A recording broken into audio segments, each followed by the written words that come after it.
అమ్మ ప్రేమ కన్న కమ్మదనము లేదు, తెలుగు భాష కన్నా తేనెలేదు, దినసేవ కన్నా తీర్థయాత్రయలేదు,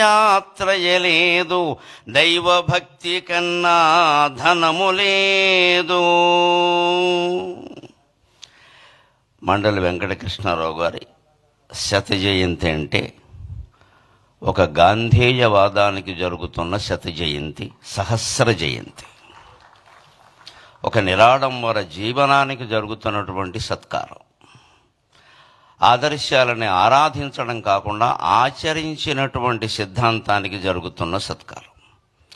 ఒక వ్యక్తిత్వము క్రమ్మి వేసినది సాహో ఆంధ్రదేశమునే, ఒక వ్యక్తిత్వము క్రమ్మి వేసినది సాహో ఆంధ్రదేశమునే, ఒక సేవాధృతి పారద్రోలినది, ఒక సేవాధృతి పారద్రోలినదహో ఉప్పెన్లు తుఫానులన్, ఒక సేవాధృతి పారద్రోలినదహో ఉప్పెన్లు తుఫానులన్, ఒక భాషాకృతి వేషమయ్యే తెలుగై ఓంకారమై భువిన్, ఒక భాషాకృతి వేషమయ్యే తెలుగై ఓంకారమై భువిన్, ఒక కృష్ణాకృతి మండలిన్, ఒక కృష్ణాకృతి మండలిన్ శతజయంత్యుత్సాహమై దీపిలన్.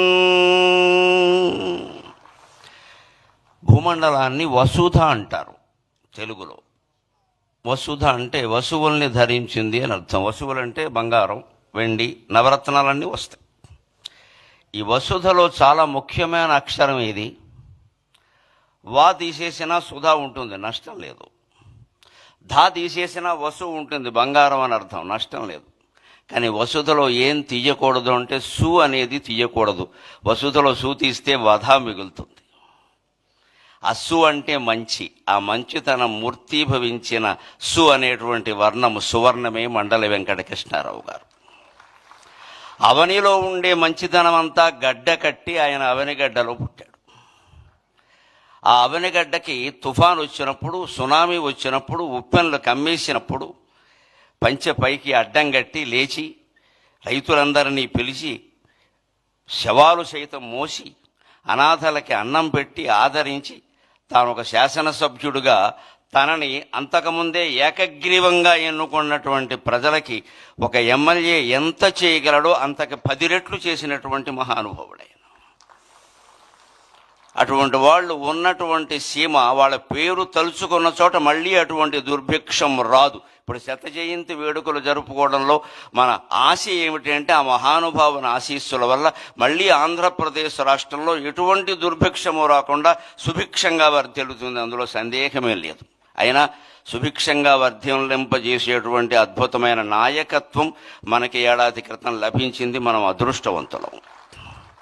నిజంగానే నాకు పద్మశ్రీ రాగానే అప్పుడు ప్రభుత్వాన్ని గురించి నేను మాట్లాడాను, కానీ మొట్టమొదట ఫోన్ చేసిన 10 మందిలో నారా చంద్రబాబు నాయుడు గారు ఉన్నారు. వెంటనే అప్పుడు ఆయన ప్రతిపక్ష నాయకుడు. వెంటనే ఫోన్ చేసి నరసింహారావు గారు చాలా సంతోషం, మీరు పద్మశ్రీ పొందారు, మాకు ఆనందంగా ఉంది అని చెప్పారు. వెంటనే అంతటి సహృదయం, కళలని సాహిత్యాలని పోషించేటువంటి నాయకుడు దొరకడం ఆంధ్రప్రదేశ్ చేసుకున్నటువంటి అదృష్టం.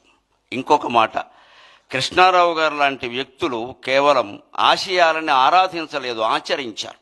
గాంధేయవాదులమని చెప్పుకోవడం అంటే గాంధీ గారి కర్ర మా ఇంట్లో పెట్టి వెళ్ళారు, గాంధీ గారి చెప్పులు మా ఇంట్లోనే విడిచారు, గాంధీ గారి కళ్ళజోడు నేనే తుడిచా అని చెప్పుకోవడం కాదు. గాంధేయవాదాన్ని ఆచరించడమే నిజమైనటువంటి ఆరాధన. ఊరికే పూజలు పురస్కారాలు కాదు, దాన్ని ఆచరించామా లేదా, అనుసరించామా లేదా. స్వాతంత్ర సమర యోధుడికి కేటాయించినటువంటి హౌసింగ్ బోర్డు వాళ్ళ ఇల్లు కూడా ఆయన తిరస్కరించి నాకు ప్రభుత్వం ఎమ్మెల్యేగా క్వార్టర్ ఇచ్చింది, అది చాలు అన్నాడు. అంతటి త్యాగమూర్తులు మళ్ళీ 175 మంది అవతరించాలని ఈ బడుగు బ్రాహ్మడి ఉద్దేశం, అంతకంటే ఏం లేదు. ఇక్కడ 175 మంది అదే ఉద్దేశంతో ఉండాలి. అన్నీ తీసి పారేస్తాం, మనకేం ఒక్కలా ప్రజలకు సేవ చేయడమే గొప్ప విషయం. ఉన్నాస్తులు కరిగించుకున్నటువంటి నాయకత్వం మండలి వెంకటకృష్ణారావు గారిది. ఇది ఎక్కడి నుంచి వచ్చింది అంటే మన సంస్కృతి అటువంటిది. న కర్మణ న ధనేన అంటారు, న కర్మణ న ప్రజయా న ధనేన త్యాగేనైకే అమృతత్వమానసు.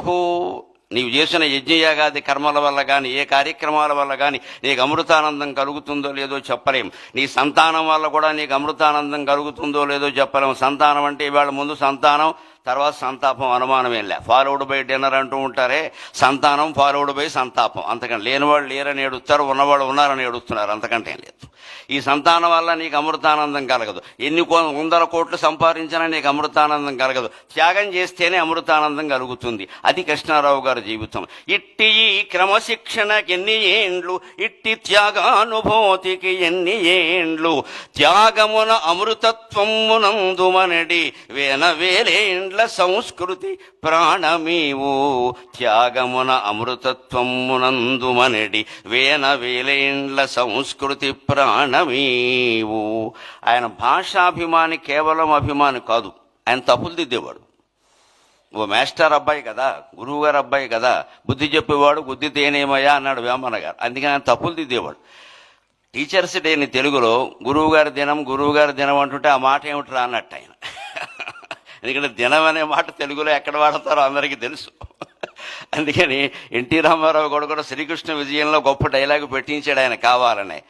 ఆ దినమునకు మీరు రావాలను అంటే వెనగానే రామారావు గారు కృష్ణుడి వేషంలో ఉండి తద్దినమునకే రాగలము అంటాడు. అంటే నీకు తద్దినం పెడతానని అర్థం. అది అందులో విలన వేషం వేసిన రాక్షసుడికి తద్దినం పెడతానని తద్దినమునకే రాగలనని రాయవాయ, రెండు అర్థాలు వస్తాయన్నాడు. భాషాభిమాని, భాషా పండితుడు కదా రామారావు గారు అంటే.